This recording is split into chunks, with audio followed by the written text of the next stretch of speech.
Assalamualaikum warahmatullahi wabarakatuh. Shalom, Om Swastiastu, Namo Buddhaya, salam kebajikan. Perkenalkan, nama saya Kinanti Putri Suroja, dan pada video kali ini saya ingin menjelaskan tentang proses terjadinya El Nino dan La Nina.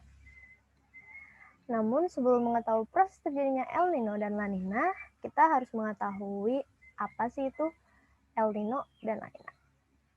Yang pertama, apa itu El Nino?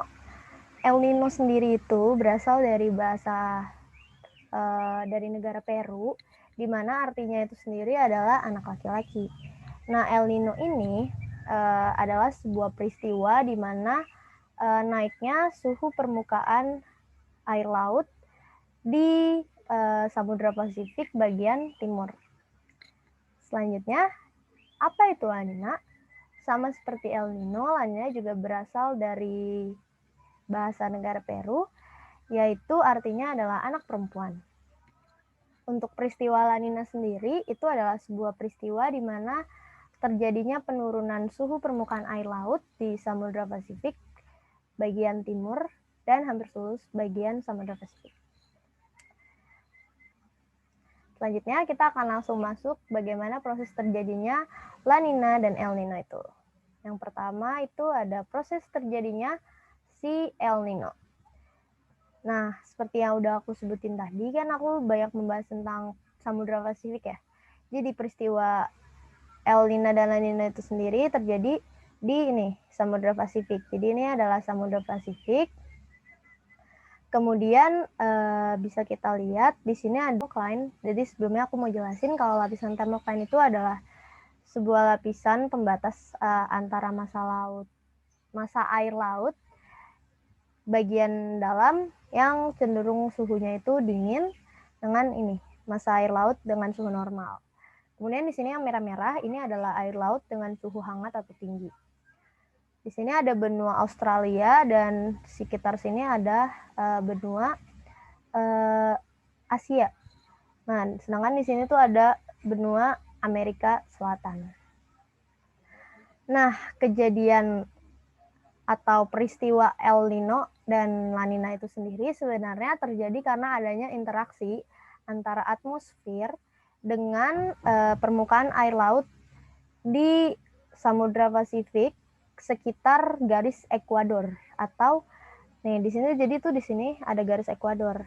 Garis ekuador ini juga biasa kita sebut garis khatulistiwa ya. Nah, kemudian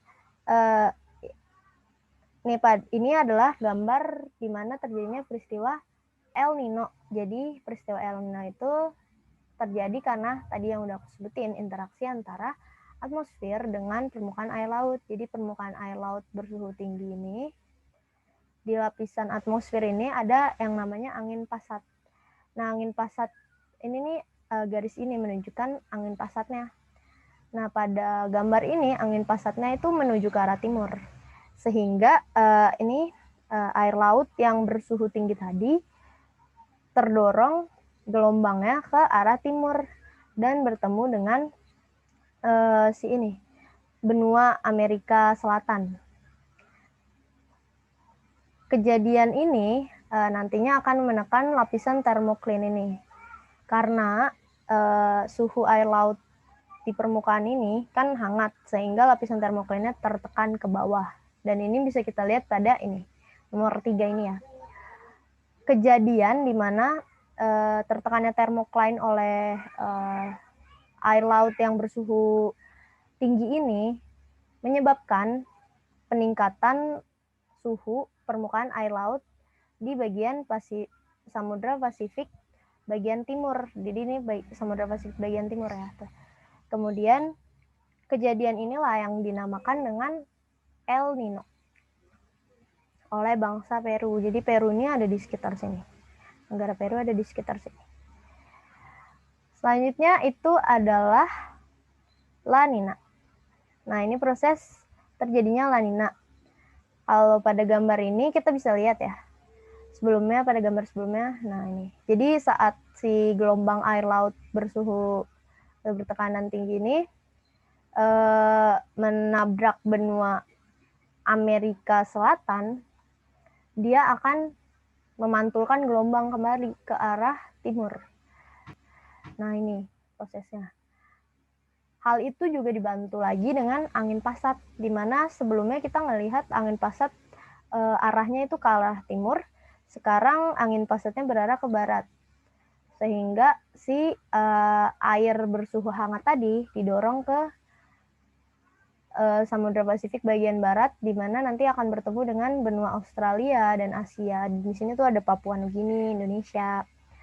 Nah, kejadian ini seperti yang tadi, sama seperti kejadian tadi, karena ini suhu air lautnya tinggi, dia menekan lapisan termoklin yang berada di Samudra Pasifik bagian barat. Sedangkan Samudra Pasifik bagian timurnya, termoklinnya tidak ada yang menekan, sehingga lapisan termoklin ini naik dan terjadi pada ini, nomor 3 ini. Karena lapisan termoklinnya itu naik, dan udah aku bilang kan tadi kalau lapisan di bawah lapisan termoklin ini terdapat air laut yang suhunya lebih rendah atau dingin, sehingga air laut itu naik ke permukaan dan menyebabkan penurunan suhu di permukaan air laut bagian Pasifik, Samudra Pasifik bagian timur atau sekitar Peru ini, sehingga kena penurunan suhu permukaan air laut di bagian sinilah yang disebut dengan La Nina. Untuk dampak dari El Nino dan La Nina sendiri itu bisa kita lihat di kedua gambar ini. Misalnya nih yang La Nina ya, kan ini kita bisa lihat ini tuh ada awan terus hujan-hujan gitu, karena ini permukaan air lautnya cenderung tinggi tekanannya, itulah yang menyebabkan adanya penguapan yang lebih banyak ke udara, sehingga curah hujan di bagian Asia dan Australia itu lebih tinggi biasanya, sedangkan di Amerika Selatan ini curah hujannya cenderung rendah.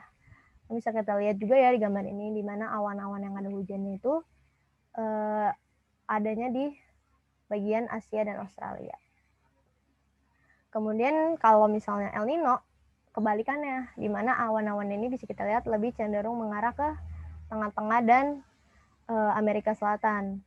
Karena ini kita bisa lihat nih, ini adalah tadi air laut yang bersuhu tinggi, dan air laut yang bersuhu tinggi itu menyebabkan penguapan, sehingga curah hujannya pasti di sini lebih tinggi dibandingkan di sini. Nah, ini adalah dampaknya. Yang pertama dampak El Nino, ini bisa kita lihat kekeringan. Ini dampak-dampak yang ada di Indonesia ya, atau di benua Asia dan Australia. Nah, ini ada kekeringan tentunya, karena tadi kan curah hujan di benua Asia dan Australia cenderung rendah karena peristiwa El Nino tadi. Nah, ini ada kebakaran karhutla yang terjadinya pada tahun 2019. Kemudian di sini juga ada kebakaran yang terjadi di Australia. Ini kejadiannya juga di 2019, kalau tidak salah pada bulan Juli. Kemudian di sini bisa kita lihat adanya coral bleaching atau keputihan pada karang. Nah, ini disebabkan karena tadi kan El Nino itu sendiri pengertiannya